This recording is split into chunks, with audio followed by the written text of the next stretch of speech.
हमारे साथ आज स्पेशल गेस्ट है मिस्टर सिद्धेश गोटे सर। सर आप अपना शॉर्ट इंट्रोडक्शन दीजिए। Hello everyone, my name is Siddesh Gote and I am currently pursuing BTech from Government College of Engineering Amravati from Electronics and Telecommunication Engineering Department. या sir बच्चों को अभी जैसा इनका MST CT एग्ज़ाम हुआ है तो अब इन्हें आप अपना कॉलेज एडमिशन प्रोसेस कैसा क्या होगा, आप इनको थोड़ा शॉर्ट ओवरव्यू दीजिए। Sure. So सबसे पहले आपका MST CT का रिजल्ट लगने के बाद प्रोविजनल मेरिट लिस्ट लगते हैं, उसमें आपका रैंक आएगा। फिर कुछ दिनों के लिए आपको ग्रीवेंस रेस करने के लिए टाइम दिया जाएगा। फिर फाइनल मेरिट लिस्ट लगते हैं। फाइनल मेरिट लिस्ट लगने के बाद within 10 to 15 days option form filling for CAP round 1 ये प्रोसेस रहती है। उसमें आपको कॉलेज के प्रेफरेंस लिस्ट डालनी पड़ती है, कॉलेज के नाम और ब्रांच के नाम, और उसके बाद फिर ग्रीवेंस के लिए लगता है। ऑप्शन फॉर्म फिलिंग क्लोज होता है और कैप राउंड 1 का रिजल्ट है। ऐसे सेम प्रोसेस कैप 2 कैप 3 के लिए रहता है। और या सर अभी बच्चों को आपके कॉलेज, आप 23 पास आउट हो ना सर? यस। हाँ सर, तो आप बच्चों को थोड़ा अपने कॉलेज इंजीनियरिंग कैसा आपका फर्स्ट ईयर रहा सर, इंट्रोड्यूस कराइए आपके कॉलेज के बारे में। मेरे कॉलेज में कैसा है कि अभी हमारे कॉलेज गवर्नमेंट होने के साथ साथ ऑटोनॉमस भी है। इसलिए कैसा कि हमारे कॉलेज में 23 से नेशनल एजुकेशन पॉलिसी लग गई है। और इसीलिए कैसा है कि हमको कुछ एडिशनल विषय, जैसे फॉर एग्जांपल फर्स्ट ईयर में 5 कोर्सेस रहते हैं, बेसिक इलेक्ट्रिकल, इंजीनियरिंग, मैकेनिक्स वगैरह ऑल यूनिवर्सिटीज़ के लिए कॉमन रहते हैं। लेकिन नेशनल एजुकेशन पॉलिसी की वजह से हमको modern Indian language, universal human values, ऐसे कुछ कोर्सेस नए ऐड हुए हैं। फर्स्ट सेमेस्टर में सर सब्जेक्ट आपको 12th रिलेटेड रहते हैं क्या? 12th रिलेटेड रहते, लेकिन उसके सामने थोड़ा मतलब बेसिक इलेक्ट्रिकल इंजीनियरिंग का मतलब ये है। हाँ, तो सर अभी आपका जैसे फर्स्ट ईयर में आपको कितने CGPA कैसा रहा आपका सर? मेरा फर्स्ट सेम का CGPA 9.3 का था। SGPA और CGPA सेम ही रहता फर्स्ट सेम का। और अभी सेकंड सेम की अभी मैंने एग्ज़ाम दे दिया और होप है कि उसमें भी अच्छे ही मिलेंगे। हाँ, तो सर आपकी अभी जैसे कौन सी ब्रांच में आपका अभी चालू है इंजीनियरिंग? मुझे अलॉट हुई थी कि electronics and telecommunication engineering cap round में। तो मैंने फर्स्ट कैप में वो ब्रांच अलॉटेड ब्रांच सिलेक्ट कर ली थी। तो एडमिशन प्रोसेस रहती है उसके लिए, और हमने जो ब्रांच सिलेक्ट की इलेक्ट्रॉनिक्स में, अभी we use the electronics branch in all those gadgets and electronics, we use electronics, so it is very useful. Yes. तो सर अपना जैसे आगे इलेक्ट्रॉनिक्स ब्रांच का कैसा क्या स्कोप फ्यूचर में कैसा रहेगा इसका, आप थोड़ा इसके बारे में बताओगे?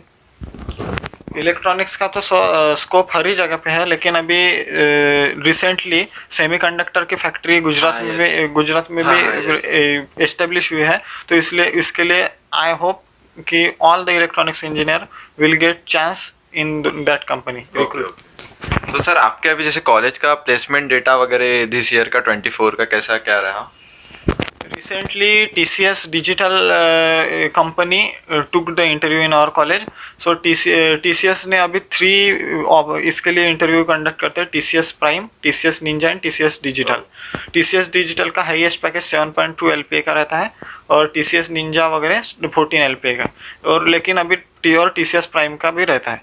तो TCS डिजिटल इस बार आई, और हमारे कॉलेज से भी IT और CS के बहुत रिक्रूट हुए। पैकेज कैसा रहा सर आपके कॉलेज का? एवरेज पैकेज तो हमारा 7.2 का है, और हाईएस्ट पैकेज 14.5 का था पिछले साल। Yes sir. अभी जैसे कुछ अपनी जो अभी जो 12th पास आउट जो बैच है, ये आप इनको कैसा एडवाइस करोगे कि अगर ये इलेक्ट्रॉनिक्स एंड टेलीकम्युनिकेशन ब्रांच में जाते हैं तो आप इन्हें कैसा गाइड करोगे, यानी क्या सजेस्ट करोगे कि सही रहेगा आगे? सजेस्ट तो मैं इतना ही करूँगा, ब्रांच कुछ भी मिले, पढ़ाई तो करनी पड़ती है, तो और there is no substitute for hard work. Yes sir. और मैंने भी की है फर्स्ट ईयर में, और अभी कर रहा हूँ लेक्चर। अभी कॉलेज में सीनियर कॉलेज में बोला तो लेक्चर होंगे, ऐसा कोई रहता नहीं, सेल्फ स्टडी तो करनी पड़ती हर कॉलेज में, हर ब्रांच में। जो रेफरेंस बुक लेके मतलब कॉलेज के करिकुलम में जो रेफरेंस बुक है वो देखना पड़ता है, रेफरेंस बुक में से नोट्स बना के, और कॉलेज के एग्जाम, और मैं बाकी का भी करना पड़ता है, यूट्यूब वगैरह। अच्छा, यस सर। तो सर आपने अभी आगे क्या सोचा है, आगे मतलब बीटेक के बाद मतलब कैसा क्या करने वाले हो आगे, एमटेक वगैरह या कुछ एमबीए डिग्री कुछ परस्यू करने वाले हो सर आप?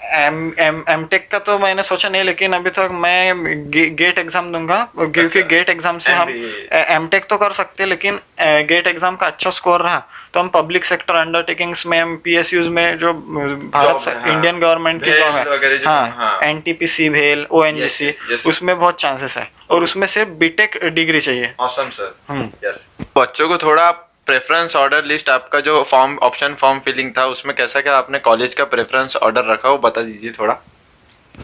तो फर्स्ट ऑप्शन जो रहता है सीईटी सेल, हमेशा सीईटी सेल कैसा फर्स्ट ऑप्शन ऑटो फ्रीज का रहता है। तो फर्स्ट ऑप्शन में ऑटो फ्रीज मतलब क्या है, जो कॉलेज अपन को चाहिए नहीं, मतलब ऐसा मिला भी कॉलेज तो अपन को मतलब वो डालना पड़ता है, जैसे सीओईपी सीएस नहीं वो तो मिलने ही नहीं वाला है अपन के परसेंटाइल पे, मुझे तो नहीं मिलने वाला था, तो लेकिन मिला तो भी अच्छा है, नहीं मिला तो भी अच्छा है, ऐसा कॉलेज मैंने फर्स्ट प्रेफरेंस पे डालना पड़ता है, क्योंकि फर्स्ट ऑप्शन ऑटो फ्रीज पे रहता है।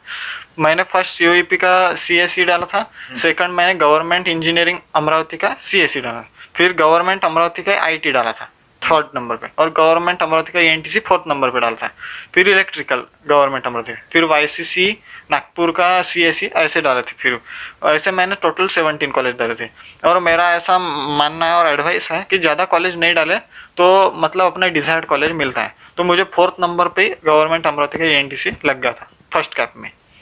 हाँ तो सर जैसा मतलब आपके प्रेफरेंस ऑर्डर से मुझे लगा कि आपने जो आपके परसेंटाइल है उस परसेंटाइल के हिसाब से ही प्रॉपर लिस्ट बनाई थी, एक्स्ट्रा के कॉलेजेस आपने उसमें नहीं रखे थे। अच्छा, और आपका ये government college of engineering Amravati का जो प्रेफरेंस था वो फिक्स था आपका कि वहीं लेना है, तो सर ऐसा क्यों था आपका? क्योंकि ये कॉलेज में कैसा, मुझे मेरे होम टाउन के सबसे पहले पास था, हाँ। और सेकंड रीज़न क्योंकि हमारा फाइनेंशियल जो रहता है, फाइनेंशियल बैकग्राउंड के हिसाब से और आने जाने के लिए वो अच्छा था कॉलेज, इसलिए, और गवर्नमेंट ऑटोनोमस होने की वजह से कॉलेज अच्छा है इसलिए। Yes sir. Okay sir, thank you for giving your crucial time sir. Thank you.